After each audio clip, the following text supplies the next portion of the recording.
It's a very short class today. We're going to have about 15 minutes, and that'll be it today, all right?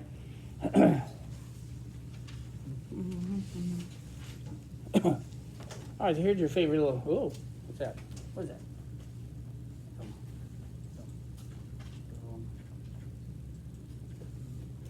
that? All right. So what we have, we saw this yesterday, where the more and more I think about it, really, it's just water is so special, and yet when I look around, even in our own solar system, let alone the galaxy, I don't really see it all over the place. It's just not all over the place, but it is here, and we're between 60 and 70% water. We're made a lot of water. It seems like water runs the planet. In physics, you remember that water had a real high specific heat, meaning that it takes a lot of energy to change the temperature of water. So our planet, it undergoes little changes at night and day. If you have a lot of water in the atmosphere, it gets a little bit cooler and it gets warmer. And yet, if you live in places like deserts where there's not very much moisture, it gets extremely hot and actually gets extremely cold. But most of our planet has water on it. So as a planet, as a whole, we don't get really, really hot and really, really cold like day and night, do we? That's pretty neat.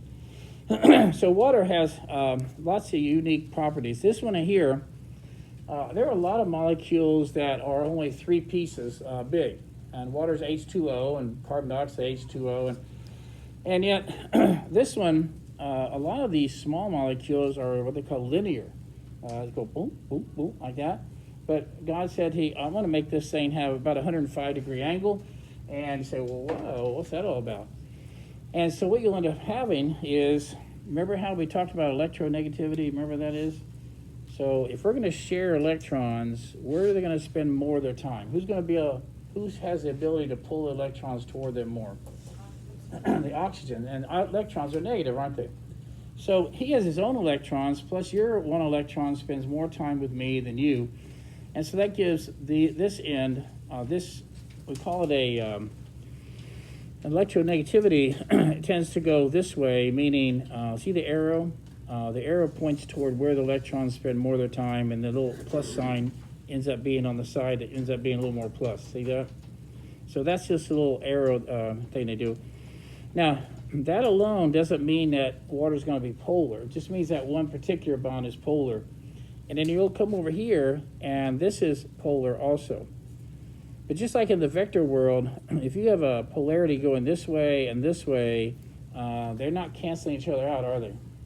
See, they're going to be, this plus this is going to equal this. And so you're going to have what I call a net dipole moment, okay? Dipole meaning plus minus. See, you have 2 poles, like a battery's dipole. Okay, so that is explains why one particular molecule of water would be polar. Now, what happens when one molecule gets close to another water molecule, and they are very close? Then you have another kind of bond that occurs called a hydrogen bond. And if you, like EJ, if you happen to go take another biology class next year in college, there'll be a whole chapter on chemistry, biochemistry, and you'll hear about things. And we'll talk about things like proteins and carbohydrates. We'll do that again. But I'm sure that came up. EJ, has it come up several times about hydrogen bonding? Yeah. So, for example, here's DNA. Here's DNA. Remember the ladder? DNA is like a ladder. The rungs are like, okay, I don't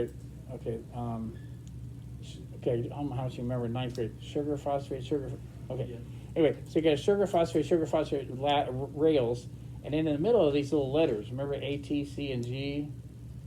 I don't know if you remember that or not. Okay. But DNA is like a ladder, and the rungs of the ladder are these bases called adenine, guanine, thymine, cytosine. And adenine seems to be attracted to thymine.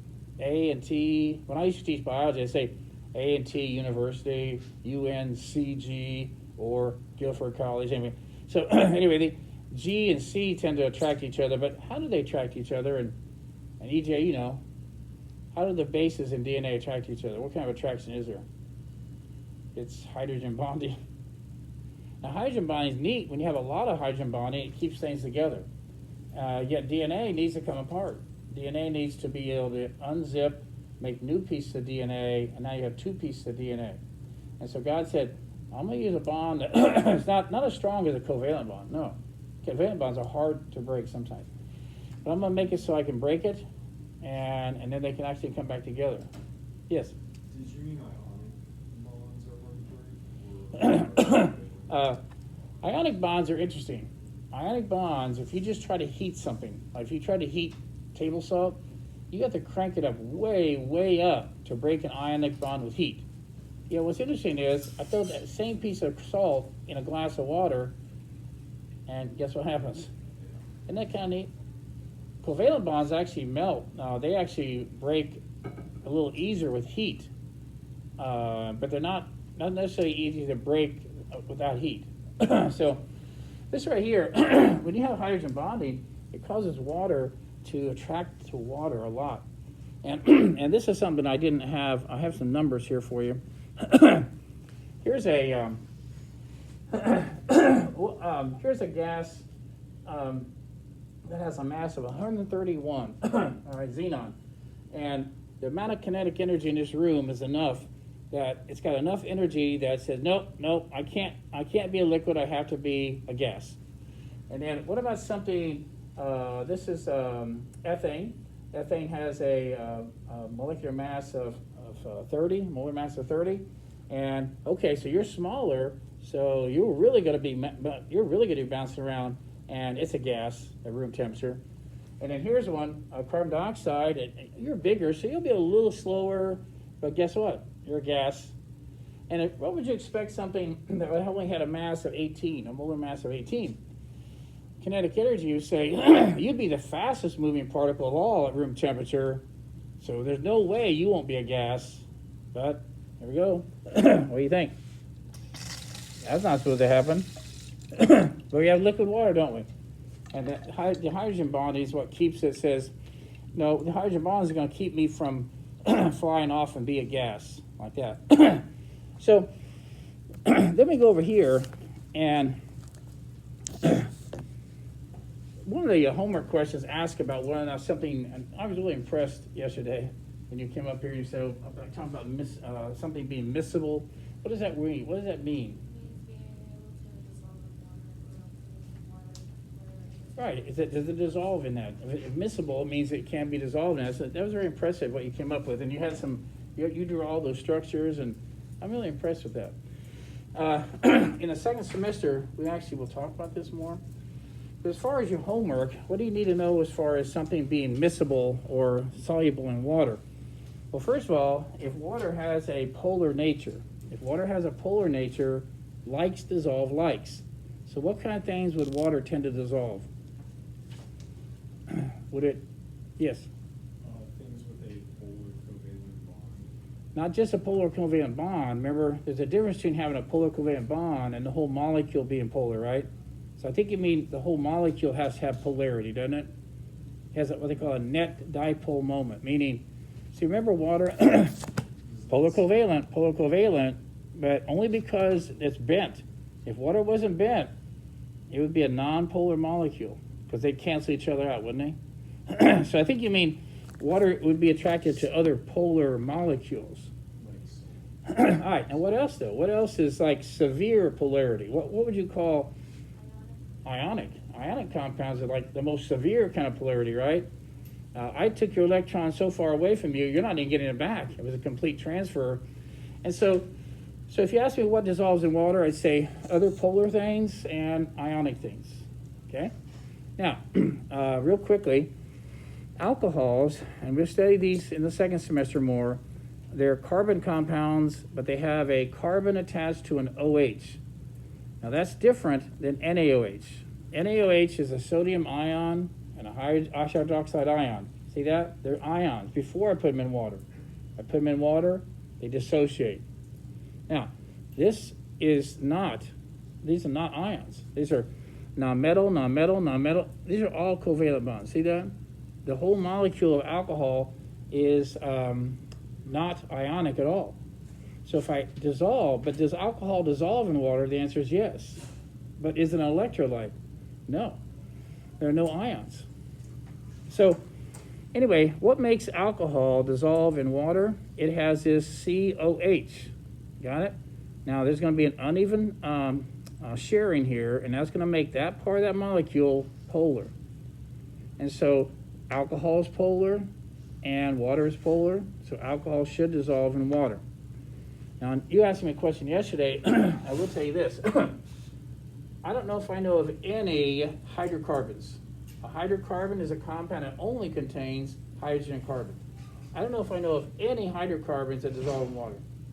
Almost every single hydrocarbon that I know of is nonpolar because the bond between hydrogen and carbon is so, the difference in electronegativity is very small.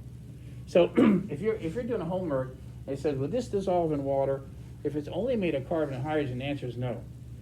If it's made of carbon and hydrogen, it has this OH on it, it's an alcohol, then I would say yes. Okay, yeah. The question on the homework was, would C6H6 dissolve in C6H12? Okay. And that's even a better question. So if this is nonpolar and this is nonpolar, then I would tend to think yes, because likes dissolve likes. So nonpolars do tend to dissolve in nonpolar. Excellent question. All right, Tim. Will water dissolve in any kind of ionic compound? Okay, now we did talk about that a little bit yesterday, and that's where it's a little more advanced. This chart here in the 10th grade, all you did is use it to find out whether or not a precipitate was going to form. Remember that? And we'll talk about double replacement reactions again in this chapter. But what does it mean when it's soluble? I start out with a bunch of ions, they bump into each other, and the products are going to be a bunch of ions. And what if the products are soluble? Are they really going to form a compound, or are they going to be still in an ionic form? So if it's soluble, really there was no reaction maybe took place. But what if you see something like this, insoluble, magnesium chlorate? Somehow the bonds between the ions there are stronger than water's ability to take you apart. And so they call that a precipitate. See that? Does that make sense to everybody? So that's, again, a little more advanced. What you were saying is, would it dissolve or not? I'd have to look at a chart. I had to look at a chart on what they call solubility rules. Thank you. Okay, and the last thing I want to show you here. I drew this out for you. This is a type of sugar, glucose. And why do sugars dissolve in water? Okay, well, sugars, whether or not it's this sugar or it's another sugar, here's how they look. See that CHOH? See that? Every time you have that COH, that's going to be a chance for uneven bonding. And so even sugars are polar. They're polar in nature. Get that? Okay, so that's why sugars, that's why ionic compounds, that's why alcohols dissolve in water. But if you're just a hydrocarbon, you're not going to dissolve in water. Okay, the last thing, about 2 minutes. This page seems complicated. It has a whole lot of words, doesn't it? Look at all the vocabulary words. They essentially mean the same. We know what solutes and solvents are. Look at this right here. What happens if I put HCl, it's actually a gas, if I put HCl in water, it'll actually form hydrochloric acid. And what's actually in the hydrochloric acid? What do you think there? I know there's water. What else is in there? An acid is an acid because it produces hydrogen ions. So there should be hydrogen ions floating around, chloride ions floating around. Would I expect an acid or a base to conduct electricity? The answer is yes, because there are a bunch of ions in there. And so they are called electrolytes. Would I expect salt water to conduct electricity? It would break it up into ion. Yes. How about sugar water? Careful. Sugar dissolves in water because it's polar, but it's not made of ions, is it? So sugar water would not dissolve, would not conduct electricity. So here's one. Here's an acid. Here is acetic acid. What? Well, I thought you said acids conduct. They do. They do. But why is the light bulb so bright here and not so bright here? And if you read this at all, they have this word called strong electrolytes and weak electrolytes. All right, this is simple. It's very simple. If I had 100 molecules, 100 pieces of a compound, if I put it in water and 99% of them turn into ions, you get that? It's going to conduct a lot of electricity. It's going to be a strong electrolyte and it's going to be a strong acid. But if I have a base and I throw it in there, 99 or all 100%, let's say 100 of them break up into ions. Strong electrolyte, strong base. What happens with acetic acid? When you put acetic acid, you're going to find this later in the next chapter. You're going to need this information. Acetic acid is what they call weak acid. When I put 100 of those in there, one out of 100 breaks up into ions. And 99, they don't. And even if one breaks up, it might tend to go back and it'll break up. And so, see that? We call it a weak acid, which is also a weak electrolyte. So when you read all those, all these three of these pages, it's the same idea. It's the same idea. If nearly 100% of you break into ions, you're going to be a strong electrolyte, and you're going to be a strong acid or a strong base. You get it? But what if none of you break up into ions? You're a non-electrolyte. You get it? Okay. Now, all acids and bases by nature have ions, so we know that there are electrolytes that can be strong or weak. Okay, that's enough talking. Hey, do a good job today, and like I said, I know it can't be exactly like they'd like to, but